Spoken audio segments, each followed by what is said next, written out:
Hey guys, welcome to my channel. I'm doing a little few days studying with me. It is coming up to assignment season, exam season. I don't actually have exams, but I have a lot of words to write, a lot of essays to do. So I thought we could do a little me working on that. Study with, I don't know how to word this, but anyway, today I was at the library from about 11:30 to 4:30. Tomorrow I'm going to try to get to the library for around 9 a.m. which we'll see if we get to that. Hopefully we will. I've set it up with my friend to go. But yeah, today was productive. I have to say, honestly, last week was a little bit in terms of doing work, getting the motivation. I wasn't doing the best. So we didn't have a lot. So this week I really need to like crack down and do shit, which is why I'm going to the library tomorrow at 9. Really fun. Honestly, I'm very much a morning person, so getting up and working in the morning means that I can work for a longer period of time. Like today, working from 11:30 to 4, honestly, like I'll probably have more energy working from 9 to like 2 or 3, like realistically. But yeah, I have so much to do. I thought I'd do a little like, what am I working on? So first and foremost, the thing that I'll probably be focusing on in this video is my politics of the environment essay. For that essay, I have 3,000 words to write on, how do I explain this? The question is low-key like a write it yourself kind of thing. It's like analyze and assess the way in which actors have, what is it? I actually really want to find this right now to like properly say it. Analyze and assess the ways in which political actors have engaged with and organized for change around one key issue relating to the politics of the environment, while drawing on empirical case studies and engaging with relevant conceptual and theoretical debates. So that's it. What I'm writing about is let me actually, like, I haven't thought of a title yet, so we're spitballing, but what I'm writing about is the First Nations or Indigenous groups in Canada and how they're being impacted health-wise by the lack of fish in their area due to big fishing. And I'm gonna link that in with like the tragedy of the commons, because not only is there like a lot less fish in the entire world, all of the oceans, all of the seas, due to the tragedy of the commons, which basically just means like there are certain communal spheres that like if you pollute the air, that impacts like the air in the whole world, because it thins like the ozone layer, which works globally. It's not just like, oh yeah, like the air in like Bristol is really shit, and so like only Bristol's little bubble of like ozone is gonna be shit. Like no, it messes up everything. Similarly with fish, temperature changes and stuff are causing migration and like extinction of different fish, etc., which is impacting these First Nations. And yeah, I'm gonna talking about that. I don't know if I worded that very well, but yeah, that's the one that I'm focusing on this week. After that, I also have a 3,000 word policy brief for my US democracy class, and then I have a 2,000 word essay for my politics of sub-Saharan Africa class, which honestly is like so easy. Like I've done a chunk for already, even though that's my last one due, just because it's like the easiest to me, and it's like just comes to mind a lot because it's stuff that I think about relatively often. But we'll get to that in later videos when I actually like work on it more. But yeah, I've been working on my environment one. Honestly, the readings are really interesting. The issue though is I have like currently too many words, yet also not enough. Like I've only done 3 readings and I've not hit all the points I want to hit, but simply with quotes I'm already at like 3,500 words, so obviously I need to cut down a lot. Like my first reading, which is mainly on the health impacts that fish loss has caused, the health impacts caused by fish loss. I'm like actually so confused with the way I'm wording things right now. It's like 8 p.m. like I'm gone, my brain is done. But anyway, I literally got like 2,200 words of quotes just from that, and that's supposed to be like 800 words max entire section, and that section also has to have a good bit of my own words, so I really need to cut a lot of quotes. But what I do is basically just read through things, try to find any quote that I think fits. Sometimes I find very repetitive ones, but I'll add all of them in to my like initial quotes folder, because then later I can pick which ones I think flow the best with my own writing. Yeah, and also like for me to like not be overwhelmed and be like, oh my god, I have to write an essay, and then I don't work on it because I'm like, oh my god, an essay is too much, like I can't handle that right now. I'm just like, okay, I'm just gonna do a reading. I can do a reading, I can read, I can sit there and read like 40 pages. That's chill, that's fine, take some notes. Like that doesn't cause me panic. So I do that, I'm doing that. But yeah, I'm literally only 3 readings in because the first one was so long, so I'll probably have less readings than I assumed I would for a 3,000 word essay, because my first reading is massive, and honestly that one paragraph is probably gonna be like only having like 3-4 different sources in it, while the others will probably have a lot more. But yeah, I've gotten a good bit for the intro honestly as well, which I'm happy about. Basically for like up until like the last 2-3 days before my essays are due, I normally just find all the quotes I possibly can, and then on those last 3-4 days basically just add in like my own thoughts and transition words and like clean it up. That's the way I write essays. I used to not write like that up until like the end of last year. I used to just like start an essay, like be like, okay, this is the beginning of my intro, this is the beginning of each body paragraph, and then I'd like find things that fit my own thoughts. But now I'm very much like, okay, like let's be honest, like I'm here to learn, so I actually need to read these readings and learn about things before I can actually come up with my own thoughts on them. So obviously I do have some preliminary thoughts, like I have my plan, but like farther than just like this section is gonna be about this, and I think in like a positive way, or I think in a negative way, or da-da-da.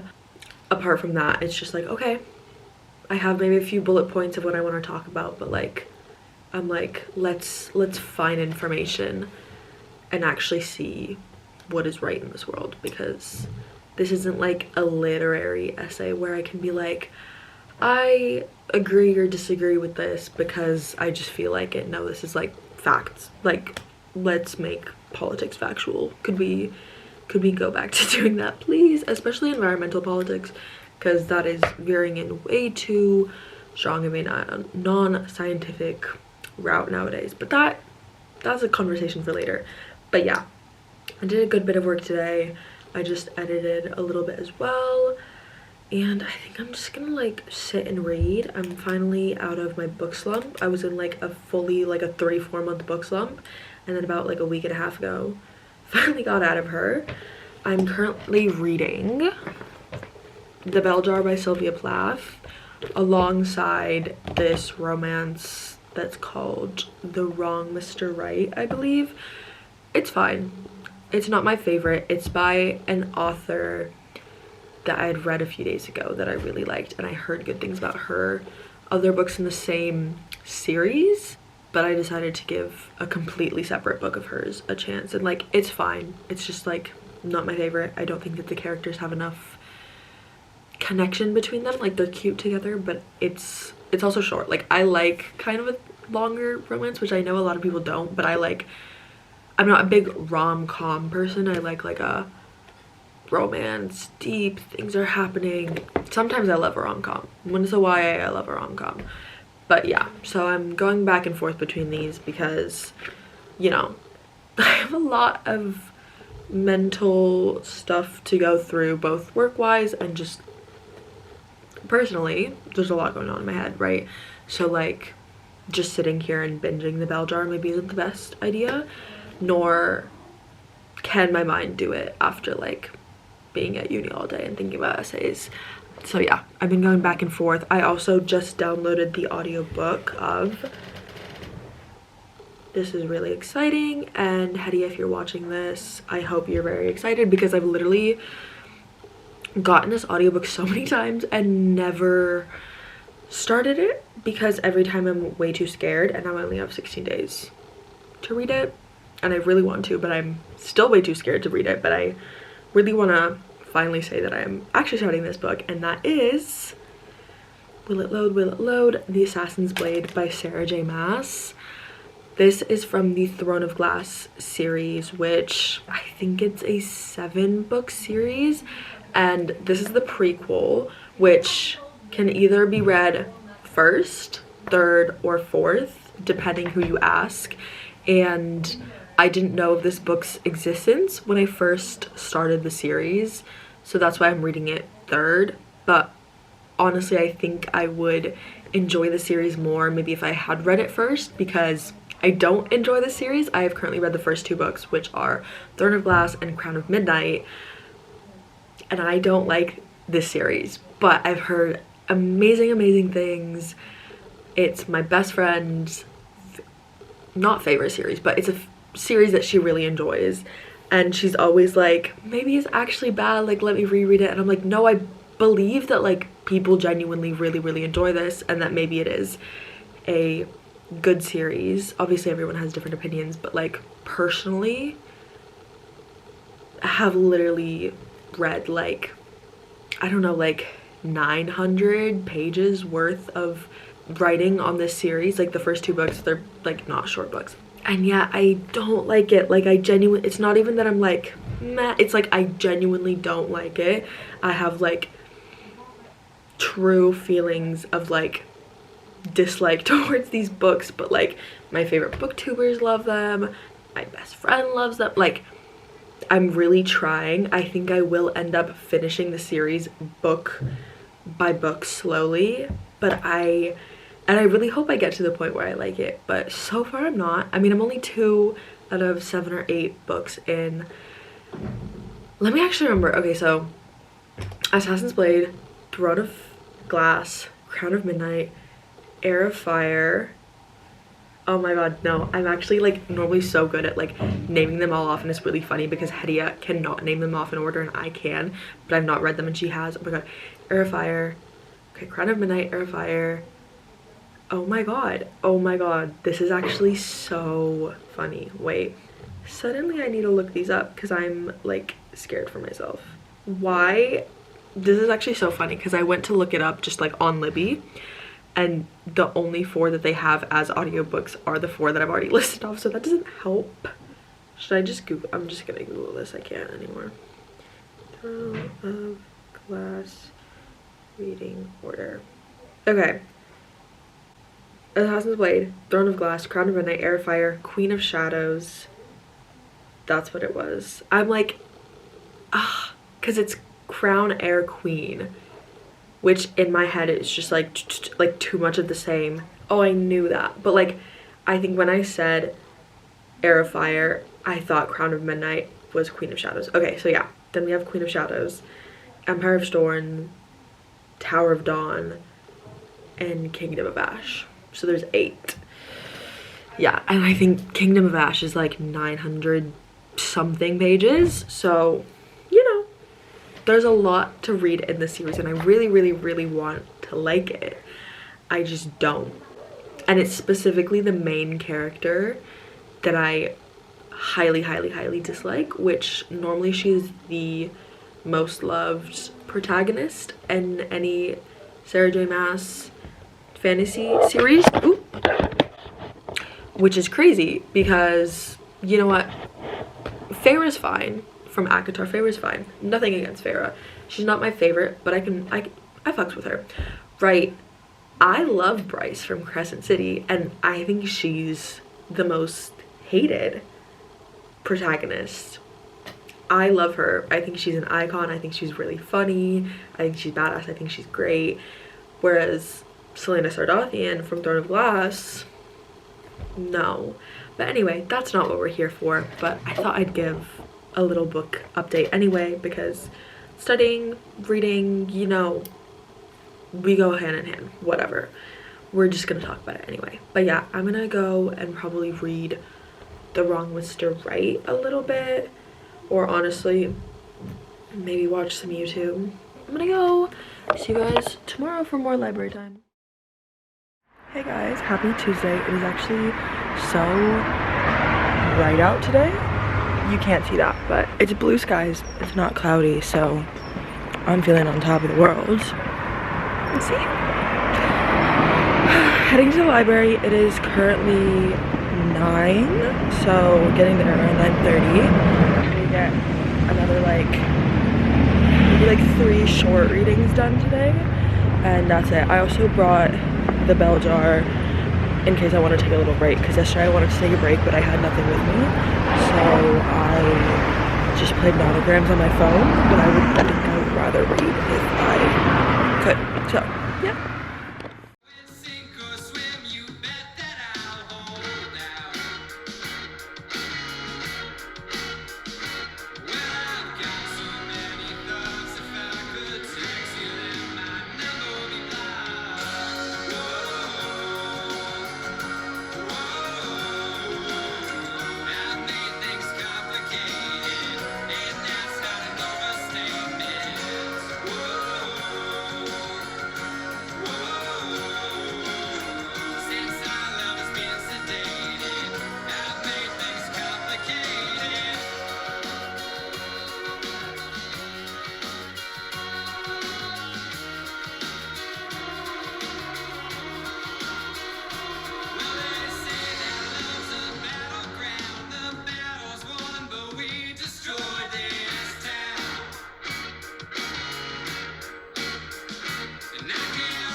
Hey guys, it's Wednesday. I just got back from the library. I was in for a really short time.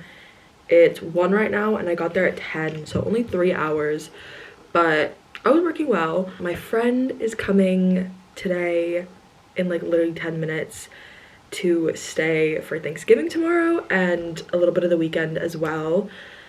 So that's why today's a bit of a short day. I might do a little work later from home and such. But yeah, in crazy turn of events, crazy for me, not crazy for anyone else. I just really didn't see it coming until I got further into my environment essay. But I started my US assignment. It's not an essay, it's essay-ish, it's a policy brief. So the structure is quite different, a little bit confusing. I've never written one of those, and it's 3,000 words. So we'll see. So far I've gotten, I think 5 readings done. I have quite a lot of quotes. Yeah, and I'm quite excited. I'm doing my policy brief on why the US needs universal health coverage. We are the only country in the world that does not have universal health coverage, but is above a certain income level, which is, you know, not a great thing. So yeah, I'm writing in on that. I'm having honestly a great time doing the readings. I think they're quite fun and very engaging as well. 4 out of my 5 readings so far have been from the same publisher. It's honestly a really good one. It's the Commonwealth Fund. They have a lot on like healthcare, a lot of comparisons, a lot of data, a lot of more like quantitative stuff, and I'm definitely trying to find a little bit more qualitative now that I've hit a lot of like graphs and stuff. So yeah, been working on that. Honestly, I've gotten a good bit done, so I am quite happy with that. Oh, last night I started the audiobook because I was like, okay, I just felt like while I was getting ready for bed, put on a little audiobook. Haven't listened to one in a second because I've kind of been in my like, no, I want to read, but I was like, okay, let's put on one audiobook to have while I'm reading other things. And I'm reading or listening to The Pumpkin Spice Cafe by Lori Gilmore. I think that's, what is it called when you have a fake name? Can't remember, but it's supposed to be kind of like a play off of like Gilmore Girls and Stars Hollow, and it's just like really short. Like I think it's only like 7 hours or something. So yeah, having fun, but I'm gonna go because I just got a text that my friend got here.